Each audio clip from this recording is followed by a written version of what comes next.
You did everything right. Checked in early, cleared security, made it to the gate with time to spare.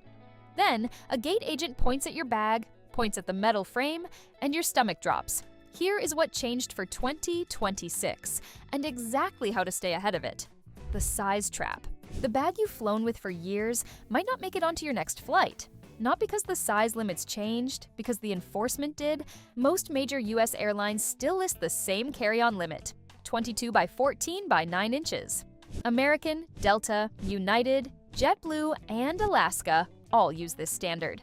Southwest gives you a little more room at 24 by 16 by 10 inches. Budget carriers like Frontier and Spirit are the opposite direction, tighter limits, and they charge you for going over.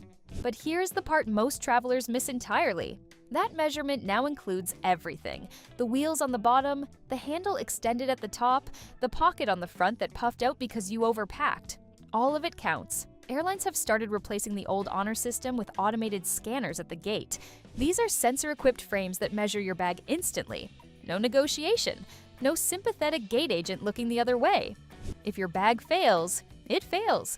There is one more trap hiding inside a lot of popular luggage. The expansion zipper. That extra inch or two of depth you unzip to fit more clothes. It feels like a clever feature until the scanner catches it. Pack with the expansion zipped closed, every single time. Getting caught at the gate means a fee between $35 and $65 on most major carriers, and budget airlines can push that well past $100. That is a painful way to learn a lesson you could have solved with a tape measure at home. Weight gets serious. Size is the rule everyone talks about. Weight is the one that's quietly catching people off guard. Most airlines are setting carry-on weight caps between 8 and 10 kilograms, roughly 17 to 22 pounds. That sounds generous until you actually load a bag. A laptop, a pair of shoes, a toiletry kit, and a change of clothes can get you surprisingly close to that ceiling before you've even thought about everything else you're bringing. But the bigger shift isn't the number, it's how airlines are checking it. Self-check-in kiosks at several carriers now have built-in scales that weigh your carry-on automatically as you process your boarding pass. The system flags you before you ever reach the gate. Some airlines are going further, placing weigh-in stations at the boarding door itself. You've cleared security, grabbed a coffee, found your gate. Then your name gets called and you're putting your bag on a scale in front of everyone in the boarding queue. Therefore, the fix is simple and costs almost nothing. A small luggage scale, the kind that clips onto a handle, runs about $10 and eliminates the guesswork entirely. Weigh your bag before you leave the house. If you're cutting it close, there is one move frequent travelers swear by. Wear your heaviest items through the airport. Your thickest jacket, your heaviest shoes, your jeans. None of that goes on the scale. Your bag does. Personal item shrinks. Most travelers treat the personal item like a bonus, a free pass to bring a little extra. That thinking is what's getting people caught. Every airline allows one personal item in addition to your carry-on. A backpack, a laptop bag, a purse, a small duffel. But the rule has always been that it fits under the seat in front of you, and airlines are now enforcing that literally. Not approximately. Not mostly under the seat, completely, fully, no corners sticking out, under the seat. The working dimension most carriers use is around 17 by 10 by 9 inches. That is smaller than a lot of people assume. And here is the complication. Under-seat space is not the same on every aircraft. Regional jets have almost no room down there. Wide-body international planes are more forgiving. But the rule does not adjust based on what you're flying. The bag has to fit, or it goes overhead, and if overhead is full, it gets gate checked. The smartest thing you can do is go soft-sided. Rigid bags are a gamble. A flexible bag compresses. It adjusts. It fits where a hard shell simply won't. There is also a strategy here that goes beyond just fitting the dimensions. Whatever you cannot afford to lose, your medication, your travel documents, your most expensive electronics, keep those in your personal item.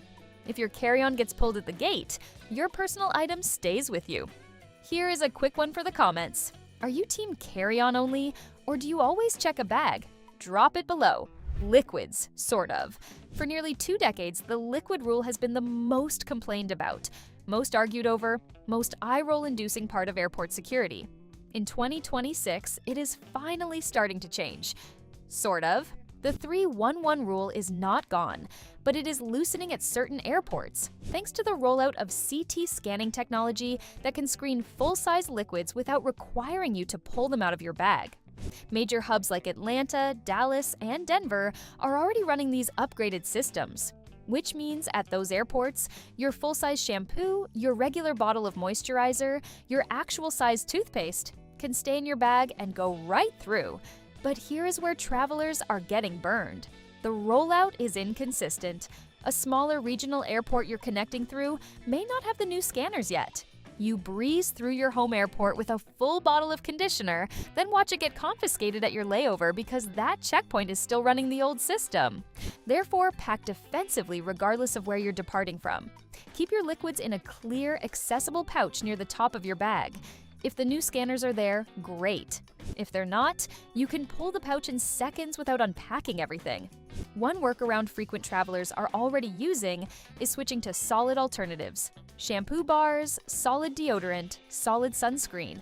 None of these count toward your liquid allowance at all. If you want to cut your travel costs even further, I've linked the best current flight and hotel deals in the description below to help you book for less. Battery checkpoint. Your electronics have always gone through security. In 2026, they have to prove they work at security. If a TSA officer asks you to power on a device and it cannot turn on, that device does not go through. Dead phone, dead tablet, dead laptop, it stays behind. This applies to anything with a battery, and it is not a new rule exactly, but enforcement has become far more consistent.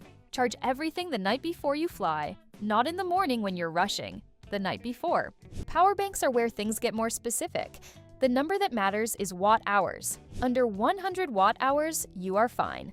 Between 100 and 160 watt-hours, you need airline approval before you fly. Above 160 watt-hours, the battery is banned from the passenger cabin entirely. Most travelers have never checked that label.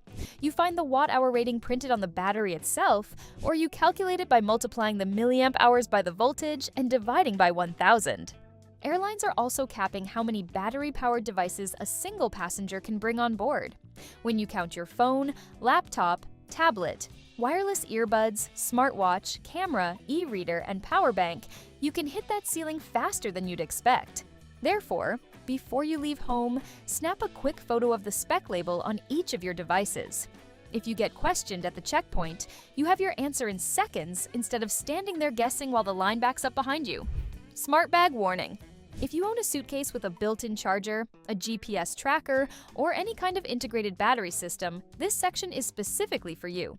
Smart luggage has been a growing problem for airlines, and not because of the technology itself, because of what happens when a lithium-ion battery malfunctions at 35,000 feet. Several incidents in recent years, smoke in the cabin, emergency landings, evacuations, all trace back to smart luggage that could not be powered down. Airlines responded with a rule that is now being enforced without exceptions. The battery must be removable.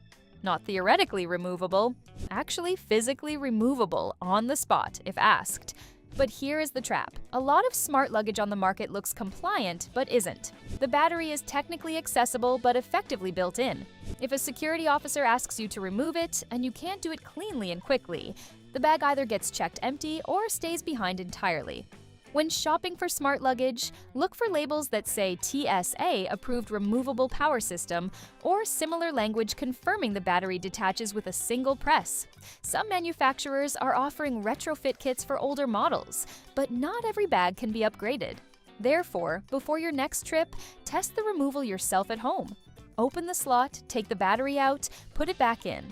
If it takes more than 10 seconds and a level of frustration you'd rather not have at an airport, you already know what to do before the officer asks. The bin war. You made it through every checkpoint, measured your bag, weighed it, charged your devices, packed your liquids defensively, and then you get to the gate and watch the overhead bins fill up row by row while you're still standing in the boarding queue. This is the part of air travel that no rule change fixes. It just gets worse every year. Airlines are fitting more seats into the same cabins, turning flights around faster, and selling priority boarding as a paid upgrade. The result is that basic economy passengers who board last are increasingly arriving at an overhead bin that has nothing left in it. A flight attendant tags your bag, it disappears down the jet bridge, and everything you did right becomes irrelevant. The first move is obvious, but worth saying clearly. Board the moment your group is called. Not after you finish your coffee, not after one more scroll. The moment they call your group, you move. But the smarter move is one most travelers never think about. If you're flying with someone else, coordinate your packing. Instead of both bringing full carry-ons, consolidate into one carry-on and one personal item each. You cut your overhead footprint in half and double your chances of keeping what matters most inside the cabin. Your personal item is your insurance policy regardless. Keep your valuables, your medication, your documents, and your most important gear in the bag that goes under the seat. That bag never leaves your control, no matter what happens above you. A few minutes with a tape measure, a luggage scale, and a fully charged phone before you leave the house is the difference between breezing through the airport and paying for mistakes at the gate. The rules did not get harder. They just stopped being optional. If you found value in this video, you're gonna love this next one.